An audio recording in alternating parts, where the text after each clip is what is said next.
Welcome to the Noble Ape Podcast, Ape Reality. I'm Tom Barbalet, and yes, I know the mantra was no podcast till the Bay Area, but I was looking at the numbers associated with Ape Reality, and it just really blew me away. It was actually quite humbling to see the number of folks that listen to this podcast, or at least attempt to listen to this podcast, by checking the XML feed associated with it, and I thought, this is really bad. I've got to record an Ape Reality just to get some news out, and there has actually been a lot of stuff going on with Noble Ape, so it's not just a podcast for the sake of a podcast. So my recent development has been associated with getting the iPad version of the Noble Ape simulation up to date. And previously, the iPad version had been distinct from the Mac version. But really going forward, and this has been a lesson learnt with the Linux and Windows version of the simulation as well, going forward, there should be as much shared code as possible. And with the Mac and iPad both using Objective-C, and using relatively similar methods, actually, to get information to the user, I've decided to produce a good deal of shared code, which I think will make the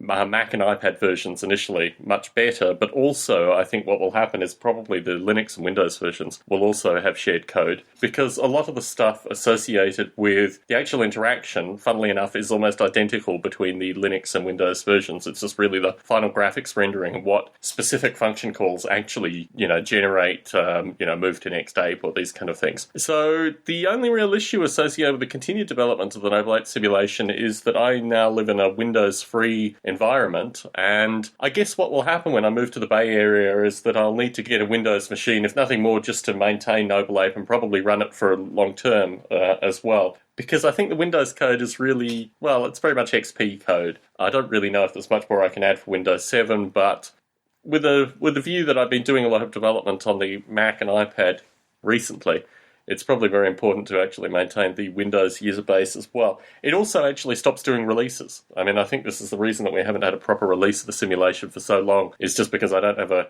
comfortable means of getting the Windows code out. I did generate a Windows version for Chris Macintosh, but I think that really identified more of the lack of compatibility that was going on currently with the simulation. So hopefully in the near future there will be a linking of the Linux and Windows versions of the simulation from a code perspective, and that will further reduce the amount of operating system specific code that's in the simulation.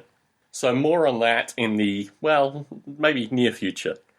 In addition, Bob Mottram's most recent development, and Bob hasn't really been working with the simulation for probably more than a month now, but his most recent development was associated with the Noble Apes actually holding items. And this pushes back to the long-standing discussion associated with the graphics of the Noble Ape simulation, and this also comes through in developing an iPad version of the Noble Ape simulation. My plan is to create a procedurally rendered two-dimensional image associated with the Noble Ape at any given time. This doesn't mean that the Noble Ape will be bending over or sleeping or things like that, although I may put in some, something effectively looking like sleeping, but this will identify things like fur patterns, if it's holding something in its hand, if it's been injured recently, potentially, obviously things like weight and height and these kind of things. In a graphical representation, my plan is probably to make it either 128 by 128 or 256 by 256. I think there's probably some benefit in doing it in 256 by 256. For things like women carrying children and these kind of things, Noble Ape women carrying children, I think there may be a graphical representation of that as well. So I'm not sure whether it'll be a rotating image or just a stationary kind of facing the viewer image, but it'll be something like that, procedurally rendered, and my hope is to start work on that before the end of the year. My writing schedule has been particularly hectic as well. I have a revised chapter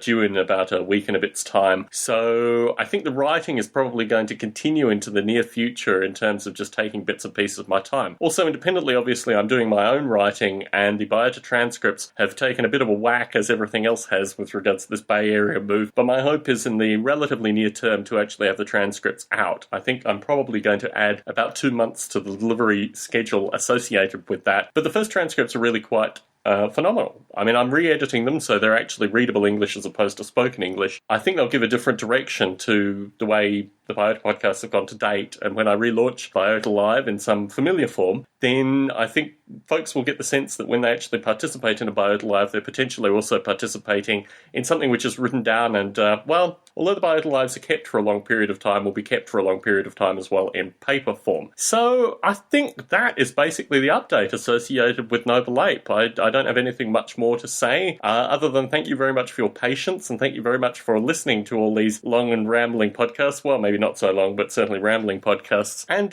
as I move to the Bay Area, if there are people who live in the Bay Area who listen to Ape Reality, please let me know, because I'm interested in cultivating not just a local artificial life community, but also perhaps a local Noble Ape user base as well. I don't really get the sense there are a lot of users here in Las Vegas, but there could be. Apologies if you're listening in and you're based in Las Vegas. There was some discussion associated with me doing some speaking engagement prior to leaving Vegas, but I haven't heard anything more on that, so probably the Bay Area is going to be the place to see me speak. But anyway, thank you very much for listening into this podcast. I will try to keep periodic podcasts of roughly this length coming out over the next few months, certainly as things develop with the actual simulation proper. The best way to get a sense of the activity of the Noble Ape simulation is to go to the Noble Ape simulation homepage, nobleape.com/sim, and have a look at the subversion graph, because the subversion graph will show you all the checkouts, check-ins, all the basic development associated with the simulation, and I think will give you a clear indication of the activity that's going on with the simulation, irrespective of lack of podcasts, emails, or general other work on the Noble Ape site, because that's really the heartbeat